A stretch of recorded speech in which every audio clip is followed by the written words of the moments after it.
Okay, तो आज मैं सिखाऊंगा मैथ्स पार्ट 1 स्टैंडर्ड 9th का पहला टॉपिक जिसका नाम है सेट्स।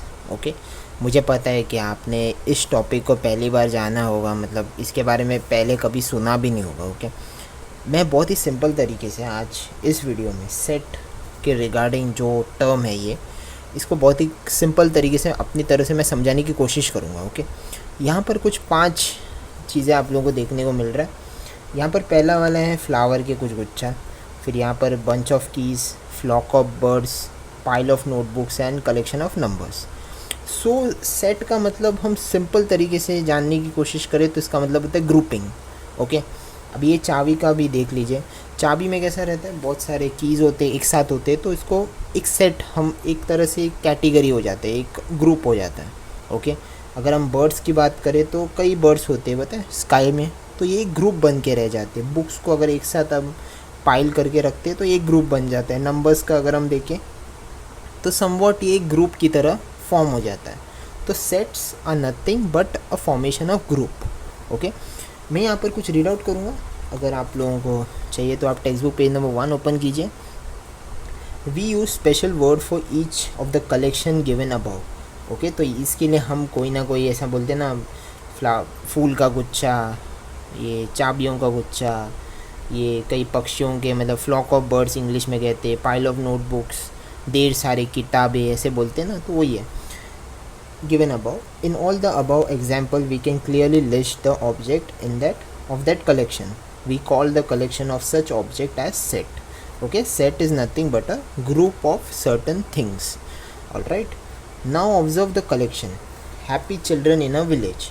ओके, यहाँ पर हम एक थोड़ा सा एक ऑब्जर्वेशन के हिसाब से हमें अपना दिमाग लगाना है कि ये सब तो कॉमन चीज़ें होते हैं ना, बुक को एक साथ रखना, चाबियों को एक साथ रखना, फूलों को एक साथ रखना, या बर्ड्स एक साथ फ्लाई कर रहे। लेकिन ये समझ के देखिए कि happy children in a village. अब एक विलेज है, वहाँ पर कुछ बच्चे होंगे और वो लोग खुश हैं। अब यहाँ पर आप लोगों को बहुत कन्फ्यूजन सा लगता होगा, बहुत ही आप कन्फ्यूज्ड हो गए होंगे कि विलेज तो है, बच्चे भी है, लेकिन कौन से बच्चे खुश हैं वो आपको नहीं पता। आपको बस इतना पता है कि कोई बच्चे तो सैड भी हो सकते हैं, बराबर। Brilliant student in the class. चलिए, ब्रिलियंट स्टूडेंट का भी हम थोड़ा सा एनालाइज करके देखें। हमें बस टॉपर के बारे में पता होगा, बराबर। टॉपर्स जो भी first rank, second rank, third rank वाले हो सकते हैं, लेकिन ऐसे भी बच्चे हो सकते हैं जो पर्टिकुलर सब्जेक्ट में स्मार्ट हो, जैसे मैथ्स हो गया, साइंस हो गया, और किसी और सब्जेक्ट में वो वीक हो सकता है, बराबर। In both the example happy and brilliant are relative terms because the exact meaning of this word is to be happy और to be brilliant differ from person to person. मतलब हमें नहीं पता कि कौन हैप्पी है या कौन ब्रिलियंट है, अनलेस हम अगर विलेज की जैसे कि हम बात कर रहे हैं, अगर आप एक पर्टिकुलर जगह में रह रहे हो और आप विलेज में जा कर के किसी बच्चों से मिल रहे हो, आपको नहीं पता कौन खुश है या कौन दुखी है, बराबर।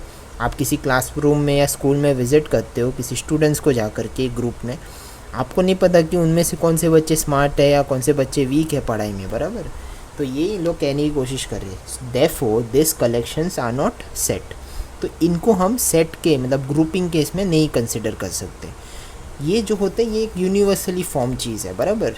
फूल एक यूनिवर्सल चीज़ है जिसका एक कलेक्शन हो सकता है, कीज़ का हो सकता है, बर्ड्स का हो सकता है, एनिमल्स का भी हो सकता है।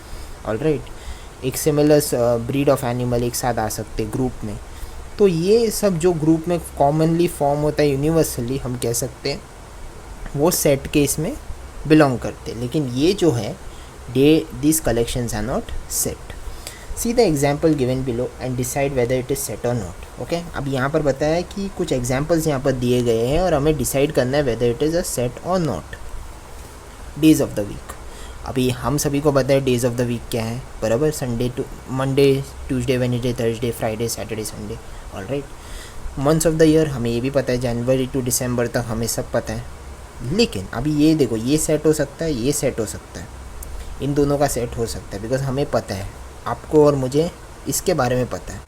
Brave children in the class. Okay, तो आपको और मुझे पता है कि ये पॉसिबल नहीं हो सकता कि एक क्लास में आप जा रहे हो और आपको पता है कि नहीं कि कौन स्मार्ट है या कौन वीक है, जैसे हमने यहाँ पर डिस्कस किया, तो ये सेट नहीं हो सकता। First 10 counting numbers, this is obvious, first 10 counting numbers हो सकता है बिकॉज नंबर्स तो सीक्वेंस में होता है 1 से लेके जितना भी इन्फिनिटी अनकाउंटेबल, तो ये सेट हो सकता है. Strong forts of Maharashtra. Okay, और planets in our solar system. Planets के बारे में हमें पता है, Mercury, Venus, Earth, Mars, Jupiter, Saturn, Uranus, Neptune और प्लूटो अगर आप कंसिडर करो तो ये सेट हो सकता है. तो days of the week, months of the year, first 10 counting numbers and planets in our solar system. लेकिन स्ट्रॉन्ग फोर्ट ऑफ महाराष्ट्र, अब यहाँ पर छोटा मोटा तो डाउट हो सकता है. अभी यहाँ पर देखिए, अभी जिन लोगों को ऐसा लग रहा होगा कि ये सेट है कि नहीं, मैं कहना चाहता हूँ कि ये सेट है. बिकॉज महाराष्ट्र एक, फॉर एग्जाम्पल, एक जगह है और वहाँ पर कितने फोर्ट्स हो सकते हैं, बराबर, ये फिक्स होते हैं. हमें पता है कि इस जगह पे ऐसे ऐसे फोर्ट्स थे रहेंगे, पुराने ज़माने में बांधे गए रहेंगे, तो इसे भी हम सेट में कंसिडर कर सकते हैं. Okay, somewhat we can consider. Okay, हमें पता होगा, हम पढ़े होंगे, बिकॉज अगर हमें days of the week, months of the year, planets और ये नंबर्स, ये सब के बारे में पता है, तो ऑब्वियसली जो पढ़ रहे हैं, अभी मैं, अगर मुझे पता है, मैं किसी बुक में या हिस्ट्री की बुक में शिवाजी का जब पढ़ रहा हूँ तो मुझे फोर्ट्स के बारे में पता चलता है कि शिवाजी ने, छत्रपति शिवाजी महाराज जी ने ये महाराष्ट्र में इतने इतने फोर्ट्स बिल्ड किए, बराबर. लेकिन आपको नहीं पता होगा, आप सोचोगे कि ये सेट नहीं है, तो इसमें 50-50 चांसेस हो सकते हैं. लेकिन मेरे हिसाब से, because I know about this forts, तो I will consider this as set. Okay, अब नेक्स्ट पेज नंबर 2. ओके, आप टेक्स्ट बुक पेज नंबर 2 को आप भी ज़रा ओपन कीजिए. सेट्स. ओके, यहाँ पर अब थोड़ा सा मैथमेटिकल सेंस में अगर हम डिस्कस करेंगे. अब थोड़ा मैं बुक ओपन करता हूँ बिकॉज ताकि आपको भी आराम से दिख सके. If we can definitely and clearly decide the object of a given collection, then that collection is called a set. So obviously a set is nothing but a group, or you can even say a collection. Generally a name of set is given by capital letters A, B, C and Z. Okay, set को अब यहाँ से हम समझने की कोशिश करेंगे. Generally the name of the set is given using capital letters. Okay, जब हम सेट का जब हम लिखेंगे, आगे मैं बताता हूँ, उसको कैपिटल लेटर्स में लिखना है. द मेंबर्स और elements of the set are shown by using small letters. जब आप name of the set use करते हो, ये बात याद रखना, the name of the set when you all have to use it in a capital letter. Okay, जब आप मेंबर्स और elements of a set use करते हो, तभी आपको छोटे लेटर्स जैसे कि छोटा ABC वो यूज़ करना है. Okay, name of the set के लिए कैपिटल लेटर्स, मेंबर्स और एलिमेंट्स के लिए स्मॉल लेटर्स.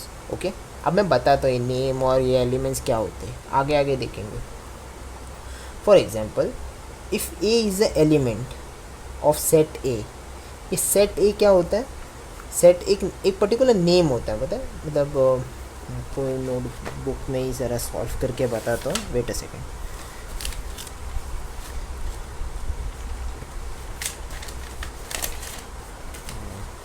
चीज़ है इधर. Wait I have. Okay,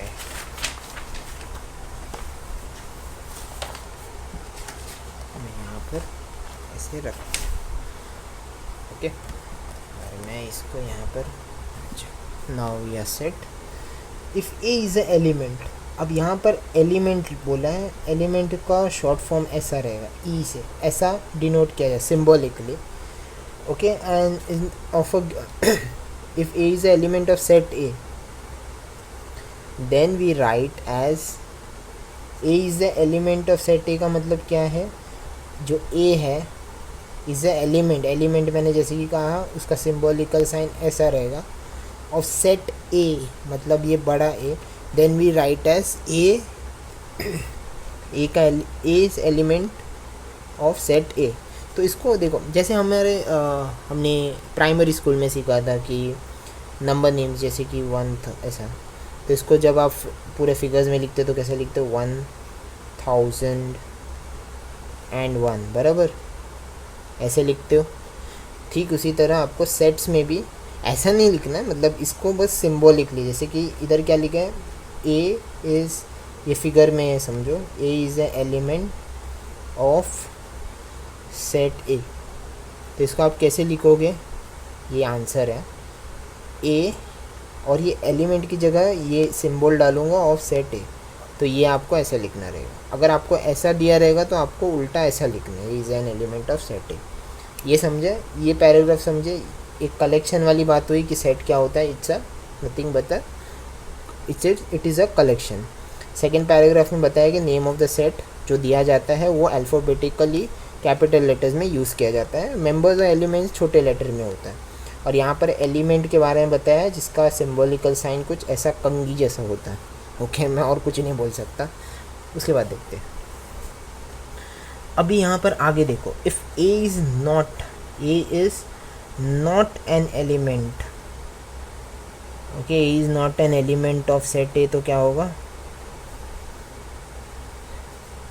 A is not an element, मतलब आपको जो ई है, जो ये सिम्बॉलिकली बताया, इसको कैंसिल करके ऐसे लिखना है। ओके, तो बहुत इजी है, A is not an element of set A का ऐसे लिखना है। Alright, now let's observe the set of numbers. अब ये एन का मतलब होता है नेचुरल नंबर्स, तो ये जो होता है इसको सेट बोलते हैं। जैसे इन लोगों ने बोला ना, set, name of the set should be written in a capital letter, तो यहाँ पर दिया, देखो मैं अभी ये हटा रहा हूँ ज़रा प्लीज़, एन सेट ऐसे ही लिखा जाता है, एन, ये सेट, ये नेम ऑफ द सेट होगा कैपिटल लेटर में, इक्वल्स टू, ये ऐसे ओपन ये होगा 1 2 3। नेचुरल नंबर्स किससे शुरू होते हैं, 1 2 3 डॉट डॉट डॉट, और वह नेवर एंडिंग होता है, इसीलिए उसको बंद कर दिया। जैसे सेट ऑफ नेचुरल नंबर्स, ये वोल नंबर होगा, whole number starts from 0, natural number starts from 1, तो ये कैसा लिखा है, डब्ल्यू इज इक्वल्स टू, वो ओपन करना है 0 1 2 3 dot dot dot dot dot dot, क्यों, बिकॉज वो नेवर एंडिंग नंबर होता है। ओके, बताया नहीं गया है कि किधर तक लिखना है। जैसे सेट ऑफ होल नंबर, ये इंटीजर्स होते हैं, इंटीजर्स आप लोगों को पता होगा, नंबर लाइन आपने पढ़ा होगा, नंबर लाइन में कैसा, उस तरफ लेफ़्ट साइड में नेगेटिव होता है और राइट साइड में जो होता है वो पॉजिटिव नंबर्स होते हैं। तो नेगेटिव साइड में भी देखा जाए तो यहाँ पर बताया नहीं गया है कि अनलिमिटेड है, तो डॉट डॉट डॉट डाल के -3 2 -3 -2 -1 और 0 डाला है। उसके बाद 1 2 और फिर डॉट डॉट डॉट और फिर बंद किया है, बिकॉज उस उधर का भी नहीं बताया है कि कितना लिमिट में रखना है, मतलब कितना है, 4 तक लिखना है, 5 तक लिखना है। यहाँ पर कुछ मेंशन नहीं किया, इसके लिए उसको अनलिमिटेड है बोल के डॉट डॉट डॉट डाला गया। Q is a set of rational numbers and R is a set of real numbers. तो ये भी आप लोगों को खुद से सॉल्व करने के लिए कहा है, मतलब ऐसा लिखना है, Q इज़ इक्वल्स टू, फिर ये खोलना है, रैशनल नंबर जो है वो लिखना रहेगा, और R इज़ द, ये मैं आपको बाद में समझाऊंगा रैशनल और रियल नंबर, जब हम प्रैक्टिस सेट जो एक्सरसाइज होता है वो मैं डिस्कस करूँगा तभी बताऊँगा। और R is the set of real numbers, तो इसको भी ऐसे R लिख के इक्वल्स टू, और फिर वो ओपन करके उसके अंदर से जो है लिख के फिर बंद करना है, ऐसा लिखना है। अभी सेट के बारे में हम जान गए, उसका एलिमेंट के बारे में और कैसे लिखना है समवॉट हम समझ गए। अब हम मेन इस पे आ जाते हैं, मेथड ऑफ राइटिंग सेट, और इसका बहुत ही इंपॉर्टेंट चीज़ यहाँ पर है समझना। ओके, ये समझने के बाद मैं स्टॉप करूँगा, उसके बाद अगले लेक्चर में मैं आप लोगों को प्रैक्टिस सेट 1.1 पढ़ाऊँगा जो पेज नंबर 3 पर है। पहला है listing, this is a type of, we can even say that this is the method of writing set. पहला है लिस्टिंग मेथड और रूस्टर मेथड। हम लिस्टिंग मेथड से ही सहमत हैं, और यहाँ पर हम रूल मेथड लिख देंगे। ये देखो, ये दोनों में से एक है, ये दोनों में से एक है, कोई भी आप बोल सकते हो। अब लिस्टिंग मेथड में देखिए, in this method we write all the elements of the set in a curly bracket. Curly bracket मतलब वही, ये दिख रहा है आप लोगों को, वो कैपिटल लेटर में लिखना है, इज इक्वल्स टू, और फिर वो कर्ली ब्रैकेट रहता है, ये कर्ली ब्रैकेट आपका only once and separated by commas. Okay, तो आपको कॉमास वगैरह डालना रहेगा। पहली बात, ये सेट का नाम होगा, equals to curly bracket open, और जो भी आप लिखने जाओगे, जो भी नंबर या जो भी लेटर लिखोगे उसको कॉमा डालना है। ओके, लिस्टिंग और रूस्टर मेथड में तो आप कह सकते हो। एंड या the order of the element is not important, order जो भी हो चलेगा, but is necessary to write all the elements of the set. अब यहाँ पर एक चीज़ दिया गया, a set of odd numbers between 1 and 10 can be written as. अब ये क्वेश्चन है, लिस्टिंग मेथड में देखो, अ set of odd numbers between 1 and 10, मतलब ऑड नंबर्स क्या होते हैं बेसिकली बताओ। ऑड नंबर्स वो होते हैं जो जैसे 3 5 7 9 यहाँ पर बताया गया, या 7 3 5 9, यहाँ पर बराबर अरेंजमेंट नहीं दिया गया, मतलब ए हमने ऐसे ही कंसिडर किया है। ओके, हम कोई लेटर देंगे बिकॉज यहाँ पर मेंशन नहीं किया गया। ए इज इक्वल्स टू, अभी देखो 1 से लेकर 10 तक बीच में बोला ना, तो बिटवीन 1 एंड 10 का मतलब समझिए। बिटवीन 1 एंड 10 का मतलब होता है 1 2 3 4 5 6 7 8 9 10। तो आपको ये जो स्टार्टिंग नंबर्स हैं बिटवीन बोलेंगे 1 एंड 10, तो इसको कैंसिल करना रहता है, इसको कंसिडर नहीं करेंगे आप। ओके, ये समझ के चलो, ये समझ के ही चलो कि 1 एंड 10 को मैं कंसिडर ही नहीं कर रहा हूँ। बिटवीन बोला है ना, तो जो 1 एंड 10 होता है उसको इग्नोर करो, उसके बीच में जितने भी नंबर्स है उसको देखो। ऑड नंबर्स बोले, ऑड नंबर्स कहाँ से शुरू होता है, 3 5 7 9, ऑल्टरनेट 3 5 7 9, और फिर ये कर्ली ब्रैकेट क्लोज्ड। ओके, बहुत ही ईजी। नेक्स्ट है इफ़ एन एलिमेंट ऑकर्स, देखो इफ़ एन एलिमेंट कम, अब ये नंबर की बात हुई।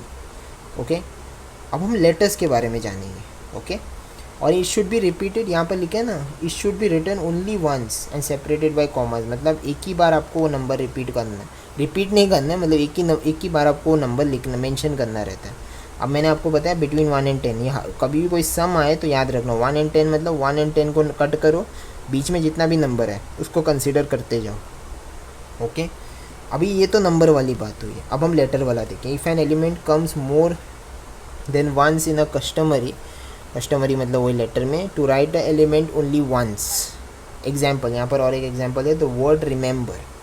ओके, अभी एग्जाम्पल यहाँ पर दिया है कि वर्ड रिमेंबर के लिए आप कैसे लिखोगे, word in the word remember, तो मैं ए लिखूँगा, ए इज़ इक्वल्स टू वही कर्ली ब्रैकेट वाला।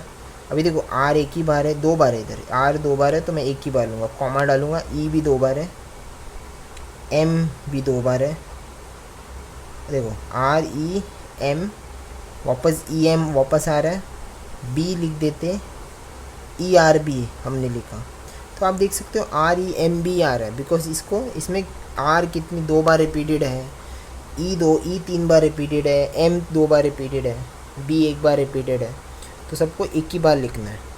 तो ये लेटर की बात हुई, नंबर में भी आप समझे और लेटर में भी आप समझे। ये लिस्टिंग मेथड में जो मेन कैपिटल लेटर में लिखा जाता है, equals to curly bracket and you have to write it, what ever it is they ask accordingly you have to go on writing.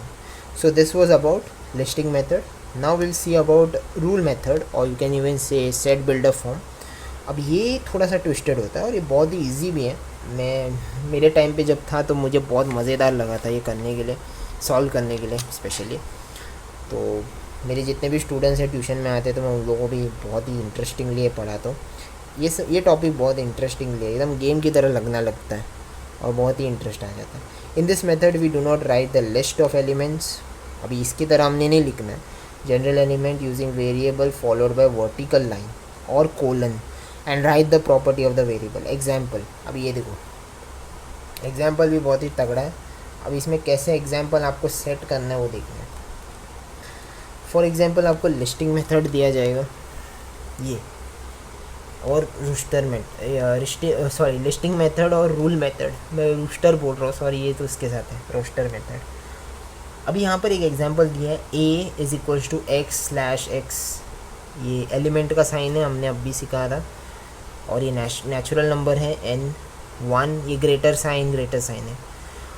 ये देखो इसका क्वेश्चन देखो, ये अभी सपोज ये ऐसा कोडेड, ये होता है रूल मेथड, ये वाला लाइन आप देख रहे हो थोड़ा कंफ्यूजिंग सा लग रहा है। क्वेश्चन देखिए, टेक्स्ट बुक भी आप रेफर कर सकते हो। Set A is the set of all x, okay, such that x is a natural number between 1 and 10। Okay, तो मैं इसे ज़रा नोट डाउन करता हूँ अपने बुक में, मैं इसे बुक में लिखता हूँ, रुको मैं आपको बताता हूँ। Set A is the set of all x, मैं बुक में लिख रहा हूँ, wait a second, such that x is a natural number between 1 and 10। अब 1 and 10 के बारे में आप समझ गए, मतलब 1 and 10 को आपको इग्नोर करना। ये देखो, ये जो एग्जाम्पल है, ये वाला क्वेश्चन मैंने यहाँ पर लिख दिया। ओके, अब इसे कैसे लिखना है, देखो यहाँ पर इन लोगों ने बताया कैसे ये कोडेड फॉर्म में वैसे आपको लिखना है। I try my best, I will definitely try my best, और मैं कुछ नहीं बोल सकता। Let's see. अभी मैं जो रूल मेथड और सेट बिल्डर फॉर्म में कैसा लिखूँ, ए सेट ए कैपिटल लेटर में is the set of all x, मतलब ये ऐसा डालना है। अब ये सेट ऑफ ऑल एक्स का मतलब क्या है, एक्स, ये एक्स, इसको बोलते हैं set of all x. Set A is the set of all x. अभी इतना तक समझे आप। सच दैट को क्या बोल सकते हैं हम, ये सच दैट को डिकोड करेंगे, इसका मतलब है ये एलिमेंट है। Such that x is wait a second, मैं आप लोगों को समझाता हूँ, मैं बहुत ही सिंपल तरीके। Okay, set A is a set of all x such that ये वो एक्स है is a natural number, comma, जैसे यहाँ पर कॉमा डाला है। देखो अगेन आई एम रिपीटिंग, मैं बहुत ही प्यार से आपको समझाना चाहता हूँ। A is the set of all x such that ये जो x है इज़ का मतलब element, x is a natural number. जब बोलते हैं x is a natural number मतलब it is a element of natural number between 1, अभी देखो इसका फंडा समझो। 1, अभी ग्रेटर साइन डालो, बिटवीन 1 and 10 का मतलब कैसे लिखोगे, 1x और ऐसा x। ओके, ऐसे लिखना है। Okay, I explain it again. अब ये था रूल मेथड और set builder form. Okay, set A is a set of all x such that x is a natural number between 1 and 10। Okay, so A is the set, मतलब x/x set of all x such that x is a natural number. x is a natural number मतलब ये जो x is a element of n, comma इतना हो गया, between 1 and 10। अभी 1 and 10 के बीच में क्या आ गया, x, सो 1 and 10, तो ये जो ग्रेटर साइन है वो डालना है, इतना ही। ओके, आई होप आप लोग समझ गए हो। अभी नेक्स्ट पेज में देखते हैं, पेज नंबर 3 में, यहाँ पर देखो वही सेम चीज़। ओके, यहाँ पर लिखा है b is a set of all x and it is a prime number between 1 and 10। तो मैंने यहाँ पर डिकोड किया, देखो b is the set of all x, ये तो लिखा हुआ है इधर, and it is a prime number मतलब it is an element of p। Prime number p से डिनोट करते, कॉमा, बिटवीन 1 and 10 का मतलब 1, ये ऐसा बिटवीन 1 और 10 के बीच में x आएगा और ये ग्रेटर साइंस आएंगे। ओके, और ये कर्ली ब्रैकेट क्लोज्ड। अब ये वही बताया, set B contains all the prime numbers between 1 and 10। So by using listing method, अगर आप इसी चीज़ को अगर आप लिस्टिंग मेथड अब भी आपने सीखा, ये जो पहला वाला बहुत सिंपल है। जब आप इसको लिखोगे तो बहुत ही डिफरेंट है। इसमें कैसा लिखा है बी, ये तो आपको लिखना है ऐसा कोडेड फॉर्म में, और ये जो पहला वाला मेथड था वैसे ही करना है। 1 and 10 के बीच में तो मतलब 2, 3, 5 और 7 ये यूज़ होता है। ओके, तो ये है लिस्टिंग मेथड और रूस्टर मेथड, जो भी है लिस्टिंग मेथड, और ये है रूल मेथड। ओके, अभी मैं थोड़ा आगे बढ़ना चाहता हूँ। मैं ये टॉपिक और ये चीज़ आपको बताऊँगा, उसके बाद में वीडियो वाइंड अप करूँगा। उसके बाद आप इस वीडियो को चाहिए तो कितनी बार देखना वो देख सकते हो। मैं इसीलिए बोल रहा हूँ बिकॉज अगर आप इतना पूरा समझ गए ना, फिर ये प्रैक्टिस सेट 1.1 आपके लिए ईजी हो जाएगा। ओके, चलिए, रूल मेथड और listing method. Set A is the set of all x and it's the rater of the word division. Okay, अभी यहाँ पर देखो लिस्टिंग मेथड में हमने क्या बोला था, ये जो वर्ड्स रिपीट नहीं होना है। ओके, सो DIV इतना हो गया, फिर I रिपीटेड है, S लेंगे, वापस I रिपीटेड है, ON। तो यहाँ पर I 2-3 बार रिपीटेड है, उसको एक ही बार लेना है। Okay, so B set B is the set of all contains all the numbers such as y² is equals to 9। अब y² इज इक्वल्स टू 9 का मतलब क्या हो गया, अब इसका बहुत इजी चीज़ है, 3 इंटू 3, -3 इंटू, ओके, एक -3 और एक 3 आएगा, 3 3 ज़ा 9 होता है। y² का क्या मतलब हो गया, 3 3 ज़ा 9। ओके, ये चीज़ याद रखना, it's a number such that y² is equals to 9। Okay, जब आप 3 3 ज़ा 9 करोगे, 3 3 ज़ा स्प्लिट करोगे, तभी आंसर आता है 9। तो B इज इक्वल्स टू 3 -3 3। ओके, सो ये C सेट है जिसमें मल्टीपल ऑफ 5 है and should be less than 30, मतलब 5 1 ज़ा 5, 5 2 ज़ा 10, 5 3 ज़ा मल्टीपल ऑफ 5। तो C सेट लिखो equals to curly bracket open 5 से लेके 30, लेस देन 30 मतलब 30 तक के पहले 25, 5 10 15 20 25। ये दोनों का कंपैरिजन के चलते सारा क्वेश्चंस आगे आपको देखने को मिलेगा प्रैक्टिस सेट 1.1 में। अब यहाँ पर देखिए कुछ एक्टिविटी की तरह दिया है, मैंने कुछ सॉल्व भी किया। अब ये लिस्टिंग मेथड है 2 4 6 8। अब ये क्या है, ये हो गया natural number, even natural numbers. मैं आप लोगों को बताऊँगा कि क्या है बेसिकली। देखो ये सेट ए है जिसमें 2 4 6 8 10 12 14। अब यहाँ पर आप ऐसा भी लिख सकते हो कि ए, देखो मैं आप लोगों को बहुत ही ध्यान से बता रहा हूँ, इसमें 2 पॉसिबिलिटीज़ हो सकती है। एक तो इवन नेचुरल नंबर है विच इज़ लेस देन 15, मतलब 14 तक ही सीमित है। और एक लिख सकते हैं कि x the set of all x is a multiple of 5, multiple of 2 लिख सकते हैं बिकॉज 2 का टेबल है, and is less than, and is less than कितना 15। ओके, 2 का टेबल है and it is less than 15। यहाँ पर इवन नेचुरल नंबर लिखा है and it is less than 15 ऐसा लिखा है। अब ये देखो परफेक्ट स्क्वायर नंबर, जैसे परफेक्ट स्क्वायर कहाँ से शुरू होते हैं, 1 से 20। तो 2 2 ज़ा 4, 3 3 ज़ा 9, 4 4 ज़ा 16, 1 से 20 बोला है ना। देखो 2 2 ज़ा 4, 3 3 ज़ा 9, 4 4 ज़ा 16, नंबर्स के हिसाब से जाते हैं। 1 1 ज़ा 1 होता है, 2 से शुरू करेंगे, 2 2 ज़ा 4, फिर 3 में देखो 3 3 ज़ा 9। स्क्वायर को बोलते हैं 2 बार वही नंबर डबल बार मल्टीप्लाई करना। 4 4 ज़ा 16, 20 तक बोला है ना। उसके बाद आता है 5 5 ज़ा 25 जो इंक्लूडेड नहीं है, तो 4 9 9 16 आता है। अब ये क्या है, AEIOU, so C is equals to x/x, मतलब ये हो गया set of all x and it is a vowels. ये कलर ऑफ द रेनबो आप बहुत इजीली लिख सकते थे, D इज इक्वल्स टू, ये जब जो भी कलर्स है उसको लिख के आप कॉमा डाल सकते हो। Okay, violet, indigo, blue, green, तो ये सब कॉमा डाल के आपको लिखना रहता है इधर। It's a colour of the rainbow. Integer -3 और 3 के बीच में, तो -3 -2 -1 0 1 2 3 और फिर कर्ली ब्रैकेट क्लोज्ड। यहाँ पर अभी 1, फिर ये 2 2 ज़ा 4, 4 2 ज़ा 8, ये क्यूब मतलब 3 बार मल्टीप्लाई करना। ये 1 का हो गया। 2 में अगर आप 3 बार मल्टीप्लाई करोगे क्या होगा, 8। 3 को 3 बार मल्टीप्लाई करोगे 27। 4 को 4 4 ज़ा 16, 16 4 ज़ा 64, 5 5 ज़ा 25, 25 5 ज़ा 125। और यहाँ पर लिखा है it is a perfect cube number between 1 to 130, because 125 तक है ना, तो मैंने 130 तक पकड़ा है। ओके, सो अब के लिए इतना ही।